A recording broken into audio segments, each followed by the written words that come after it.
That was the latest promotional video that I had put together for the Good Project. I didn't do it all myself. I had the support and help and input from the Good Project board and the professional filmmakers at Shabano Media, so I couldn't have done it without them. Right away, the video makes a point that the Yanomami people are facing unique challenges and threats today. And these challenges and threats are not equally shared among every Yanomami community. The point I want to make is that the Yanomami are very diverse in that there are communities that have very different histories and exposures to outside contact and the frequency of exposures. For example, the communities in Brazil have been exposed to the Brazilian functionaries and the Brazilian language and the Brazilian culture. And the communities in Venezuela, likewise, have been exposed to the Venezuelan government and the Venezuelan language and the Venezuelan culture. And even within regions, there are communities that are very different. Some are remote and isolated, and other communities are integrated within the nation-state system, and they speak Spanish, and they're involved in politics, and they're involved in nation-state economics. So it's really important that when we speak about the Yanomami, that we don't homogenize them as a single people with exactly the same circumstances and exactly the same challenges. So back to these unique challenges and threats.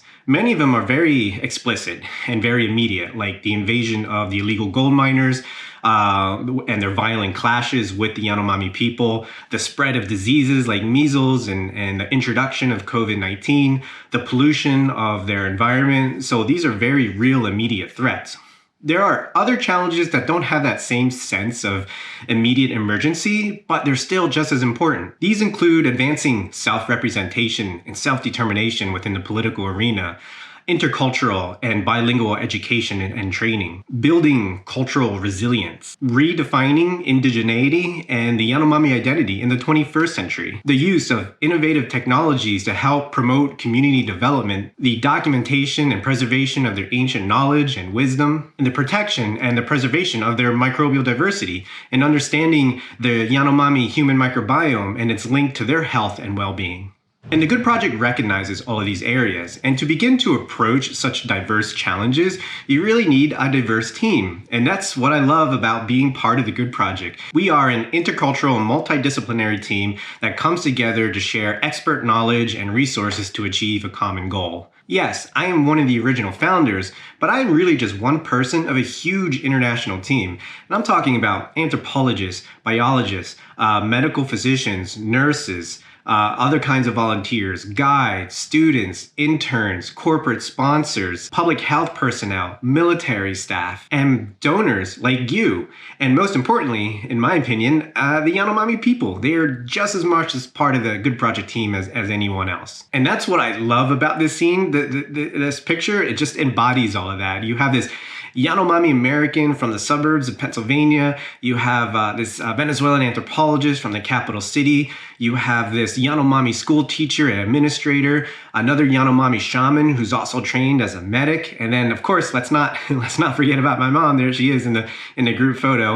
You don't really see Yarima in these group photos, so this is quite a rare event. So I really cherish this photo. There is so much to unpack from this video. But I really want to skip to the end and the last scene with the little boy walking through the rainforest. This scene is one of the most impactful moments I've ever had in the jungle. And this boy, his Spanish nickname is Felipe.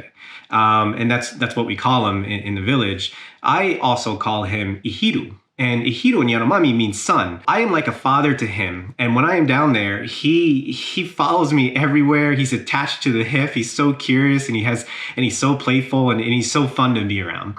In this scene, we were walking from the river back to the village. So we're on this trail and I just looked up, and when I saw this boy just walking seamlessly through the rainforest, I was filled with so much awe and admiration. I love the way it looked like he's just dancing through the jungle with this cool, nonchalant swagger as his fingertips just brushed through the leaves, and how he was just walking through the rainforest like he was just a sidewalk. Though he was just a young boy, he was truly a master of his domain. Through Felipe, in that moment, I felt so connected to the rainforest. Witnessing his display of innocence and mastery was a stark reminder to me how important this boy is for me and for you, and how important he is for the world. His existence, his very existence, sustains the planet. Someday, he will grow up to be a Yanomami man, and whether he knows it or not, he carries a very important legacy to be the warrior and protectorate of the Amazon. When he passes, he will leave the rainforest just as his forebears did, pristine, preserved, and protected. This is why we really need to support Yanomami programs.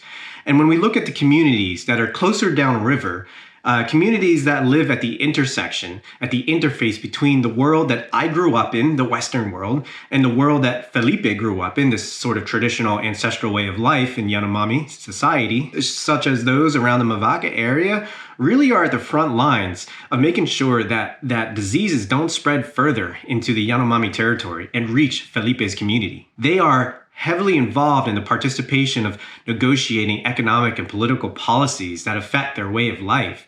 They are a representative voice to the people, to the world, and they can make the loudest call to action to protect their way of life. We need to support them. I hope that this blog and the video that you just saw brings you a little bit closer to understanding what the Good Project stands for. If you can stand by that, then I ask you to go to the Good Project website and make a small donation to help the team get back to the Yanomami territory and support Yanomami programs. The website is jointhegoodproject.org, and there you can learn a little bit more about our team, our programs, and even our upcoming expedition. And if you're still unsure of our work with the Yanomami people and how we support Yanomami programs, then I invite you to leave a question or a comment in the comment section below, or shoot me an email at david@jointhegoodproject.org. Let's work together. Let's make this happen. Let's help protect the Yanomami way of life, because I guarantee you, our planet depends on it. Well, thank you for watching, thank you for listening, and I look forward to the next video. Take care. Bye-bye.